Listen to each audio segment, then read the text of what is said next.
जैसे जैसे शिखा के जन्मदिन की पार्टी में जाने का समय नज़दीक आ रहा है, मेरे मन की बेचैनी बढ़ती ही जा रही है। मैं उसके घर जाने के लिए पूरी तरह से तैयार हूँ, पर अपने फ्लैट से कदम निकालने की हिम्मत नहीं हो रही है। मैं करीब 2 महीने पहले शिखा से पहली बार अपने कॉलेज के दोस्त समीर के घर मिला था।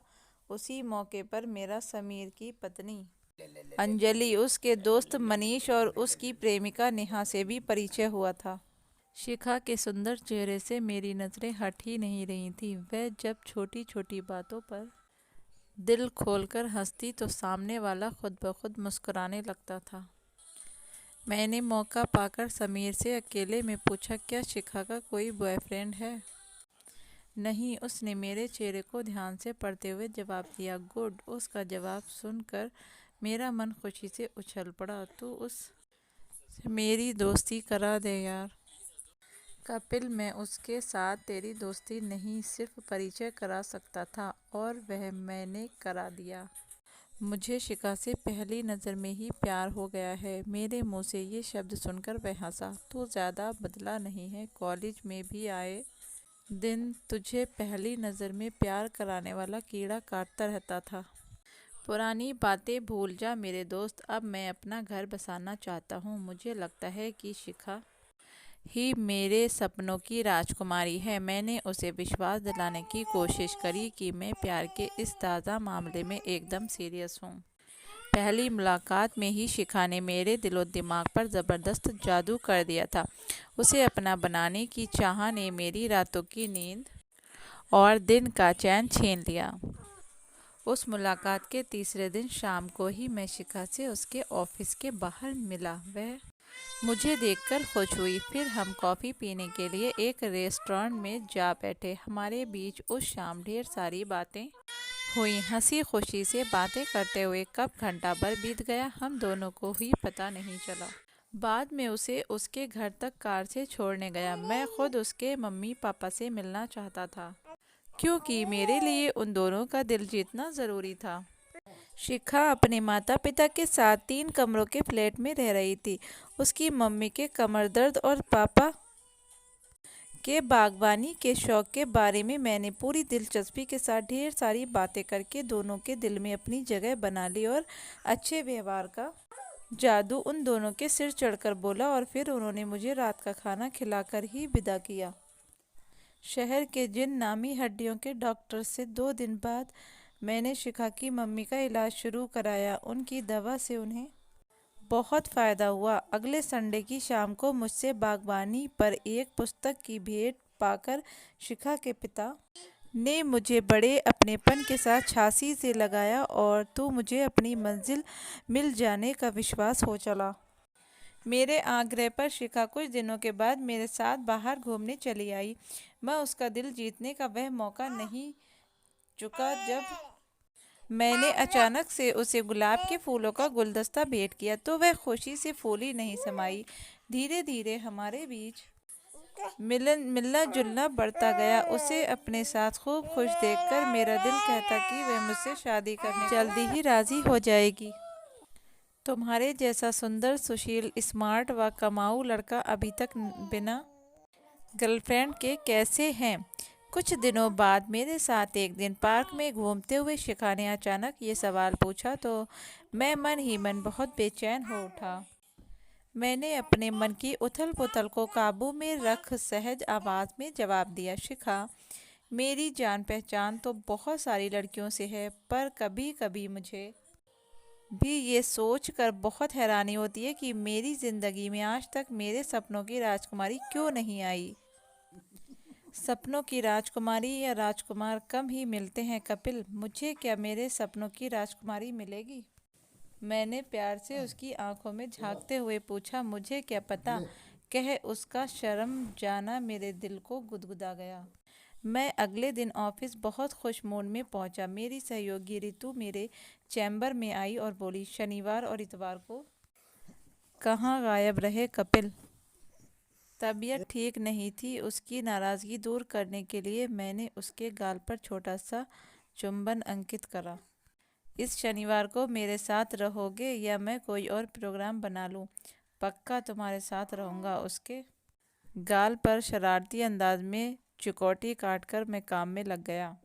शिखा से मैंने पिछले दिन झूठ बोला था। अब तक बहुत सारी लड़कियां मेरी प्रेमिकाएं रह चुकी थी, पर शिखा उन सबसे बेहद बेहतर थी। अच्छी पत्नी बनने के सारे गुण उसमें मौजूद हैं। मैंने मन ही मन में उसके साथ शादी करने का पक्का फैसला कर लिया।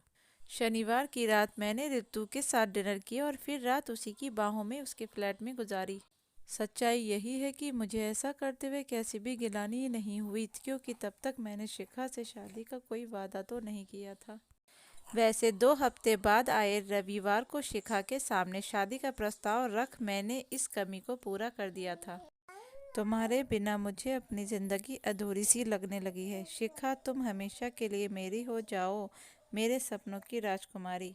मैंने उसकी आंखों में प्यार से झांकते हुए कहा तो उसके गोरे गाल गुलाबी हो उठे। जिंदगी की राहों में तुम्हारी हमसफर बनकर मुझे बहुत खुशी होगी कपिल। इन शब्दों में उसकी हाँ सुनकर मेरी खुशी का ठिकाना नहीं रहा। फिर हमारे बीच ये फैसला हुआ कि 3 दिन बाद शिखा के जन्मदिन के अवसर पर हम शादी करने के अपने फैसले से सब दोस्तों, रिश्तेदारों व परिवार के सदस्यों को अवगत कराकर अगली सुबह रात 9 बजे के करीब बिना सूचना दिए समीर, अंजलि, मनीष और नेहा मुझसे मिलने फ्लैट पर आए। मेरी तरफ नीचे कवर वाली एक फाइल बढ़ाते हुए मनीष बहुत गंभीर लहजे में बोला, कपिल, इस फाइल को पढ़ो।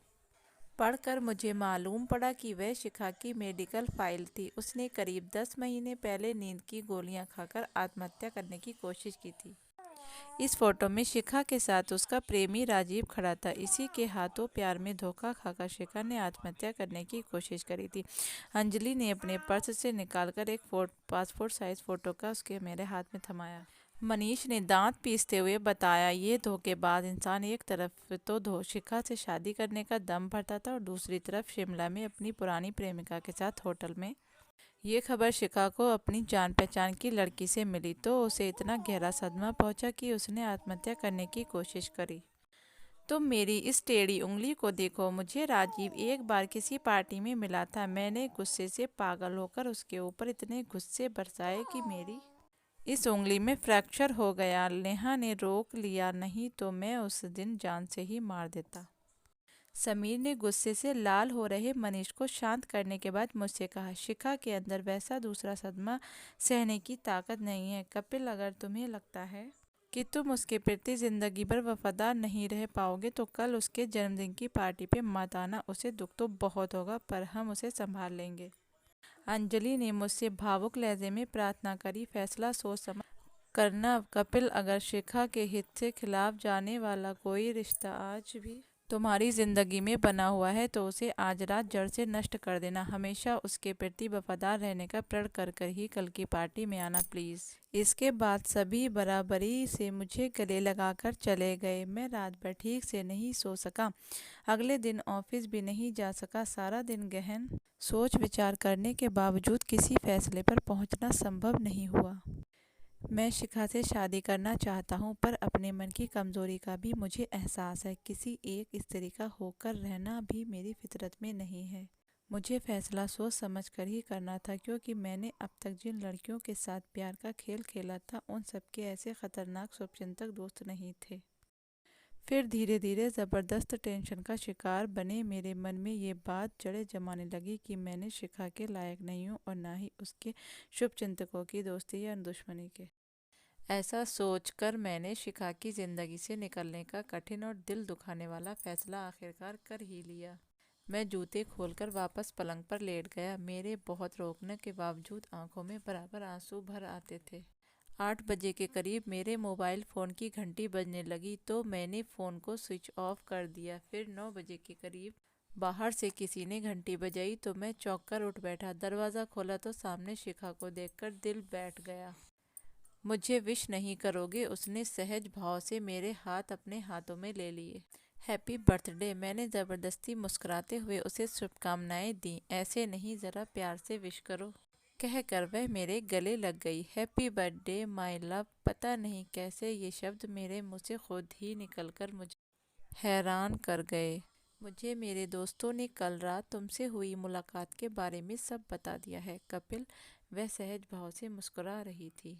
मैं तुम्हारे लायक नहीं हूँ शिखा, बाद में तुम्हारा दिल तोड़ूं उससे अच्छा ये होगा कि हम अभी अलग।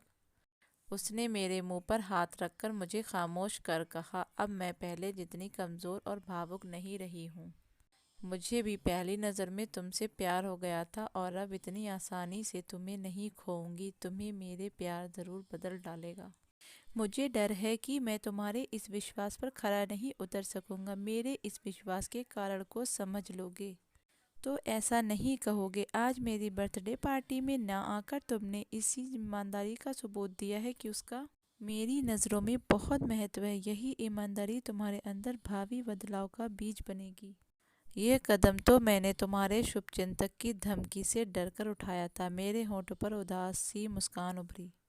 वे मुझे बहुत प्यार करते हैं, पर तुम्हें धमकाने का उन्हें कोई अधिकार नहीं था। मैं सचमुच तुमसे दूर नहीं होना चाहती हूँ, कह वह मेरी छाती से आ लगी। मैं भी। मैंने उसे बहुत मजबूती से अपनी बाहों के घेरे में कैद कर लिया।